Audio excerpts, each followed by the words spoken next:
obviously it's hard to follow on from George, so I'm going to say a few of my own jakes. What did the mute say to the deaf guy? Nothing! Because he's mute! Can't talk and he's deaf. Got it.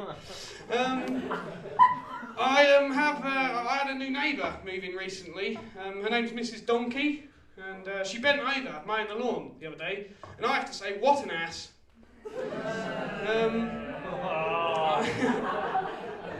Tough crowd. My brother, he's a big gamer, my brother. He gets a hard drive every time he turns one on. But I suppose it's better than a floppy disk. I met a girl the other day with 12 nipples. Sounds funny, doesn't it?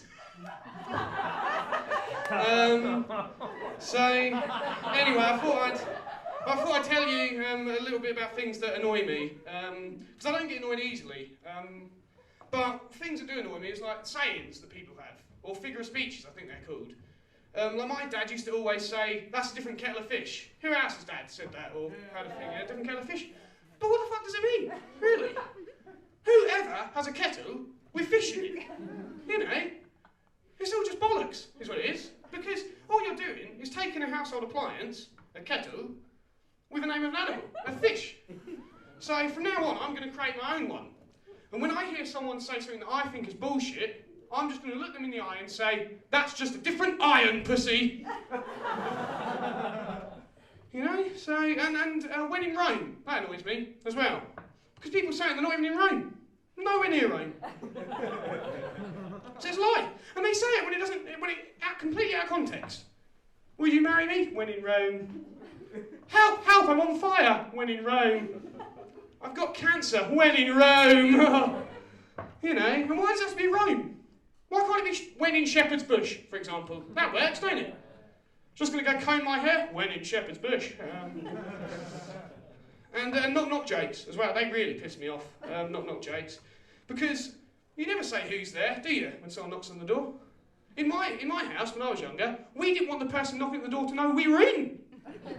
Let alone to ask them if they were there or not. But this is how the knock-knock joke would have gone down in my house. Knock-knock. Knock-knock. Knock-knock. Mum, I think there's... Shut up! We're not supposed to be here, remember? But Mum, I think there's someone... Shut up! He's going to eat in a minute! Knock-knock. Oh, no, now he's heard. Now I can open the door, twat. You see, it's just not logical. Well, it might be logical if you didn't live in a house with a senile old woman I call my mum. So yeah, because I love my mum, as I'm sure most of you do. But she has got some serious anger problems, my mother. And this is an example. This was a couple of years ago, because we live near a Morrison's where I live, and my brother goes over to shop with her, and he was pushing the trolley along like this in Morrison's, down the bread aisle to be precise. And my mum leant over to get bread out, turned back towards the trolley, and laid her eyes on some mincemeat. And this is where the rage began. More rage than Anne Frank fans at a Justin Bieber concert. There she was, looking at these mincemeat, picked them up and went, "Why are they in here? We didn't want mincemeat, they're not on the list."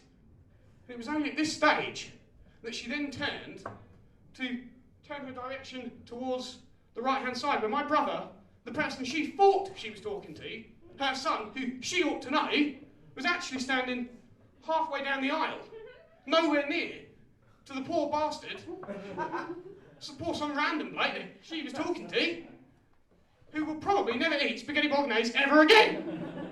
I mean, this bloke must have been shitting his pants, to be honest. I mean, he's just came to do his weekly shopping, and there's some nagging old woman telling him what he can and can't eat. He must have thought he'd walked into an episode of the new series of The Walking of the Dead, called The Soon-to-Be Dead. And instead of it being zombies that are after him and after his brains and his flesh, they were there to make sure he didn't go over his calories. Make sure he got enough protein and fibre. Well, that'd be a crap series though, wouldn't it? Surprised I haven't made it. You know, just a bunch of old women telling you what you can and can't do. Wait a minute, sounds a bit like Loose Women, don't it? It's Loose Women. And I come from a family of stupid people as well. My dad, he was equally stupid, because this is a story a few years ago as well. He had recently gone to the dentist, and because he didn't have a lot of teeth, my dad, so he was going to have some new ones fitted. And then a couple of days later, we were in my house, and I said to him, Dad, do you fancy a mullet? And this is genuinely what he replied to me. He went, no, son, I have brilliant white ones coming. Bloody idiot, that's what I say. But I've came to the conclusion that he obviously refers to certain parts of his body as hair teeth. His teeth, there is mullet. This, crew cut. Knob, mohawk. Why is it a mohawk? Because it's constantly erect, that's why. Says to my mum, I'm just going upstairs to sit on my crew cut and shit out a short back and sides. So yeah, you know, and that's what fascinates me about old people, you know, because the older they get, the more sort of stupid they become. Like my mum, she's recently become in her 50s. Now they start to forget how to say words, don't they? Like instead of saying what, they just go, aye, aye, aye. You know, instead of what or pardon. Another thing as well, when my mum gets really angry, she just goes.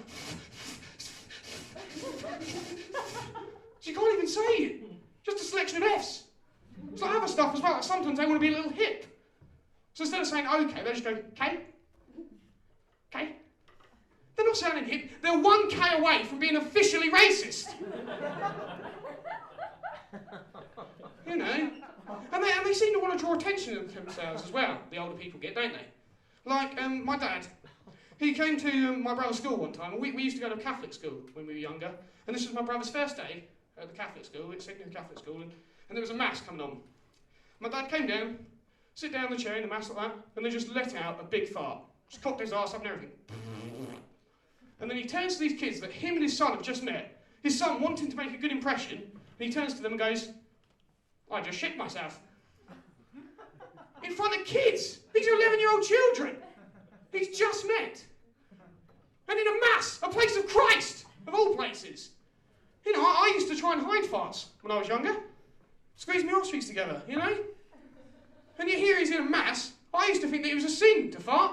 God would come to me in a dream and go, Jordan, you're condemned to hell for killing Mr. Landers in science last week. You know? And my mum as well, like, she says she's shy, my mum. Bollocks, is she shy? Because why is she taken to wearing the most voluminous pair of trainers money can buy? It's as if she's walking down the street going, I am on my menopause, menopause, menopause. See, and I figured out what it is. I know why. Because I've got an antidote for menopause. I think it stands for men on pause.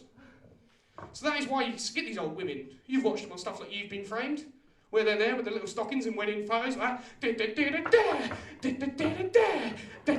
Minge, you know. Because they think of menopause.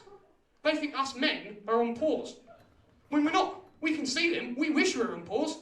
Instead, we're left to stand there going, oh, God. Grandma's at it again. Anyway, that's all my time. Thank you very much for listening to me. I hope I've been pleasing. Bye.